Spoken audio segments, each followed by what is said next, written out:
করতে চলেছি মজাদার একটা রেসিপি। তার জন্য কেটে নিয়েছি পেঁয়াজ, আলু, বিনস, গাজর, আদা, রসুন এবং কাঁচা লঙ্কা, আর ছাড়িয়ে নিয়েছি মটর। আর এদিকে কড়াইটা গরম হয়ে যাওয়ার পর দিয়ে দিলাম আমি সুজি, কারণ সুজিটা আমার ভাজা ভাজা করে নিতে হবে।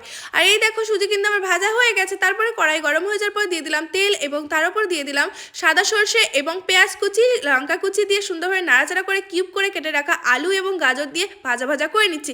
তারপরে দিয়ে দিলাম এক এক করে বিনস, মটরশুঁটি, তোমরা চাইলে বেশি সবজি দিতে পারো, আমি তার এই কটাই দিয়েছি। তারপরে দিয়ে দিলাম লবণ এবং হলুদ।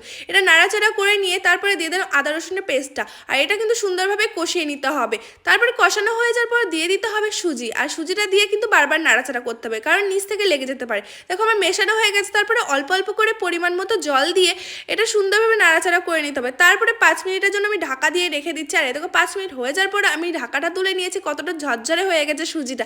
আর এটা কিন্তু আমি করেছি সবজি সুজি। আর কেমন লাগছে তোমরা অবশ্যই কমেন্ট করে জানিও। তোমরা চাইলে বাড়িতে ট্রাই করতে পারো। দেখা হচ্ছে পরের ভিডিওতে।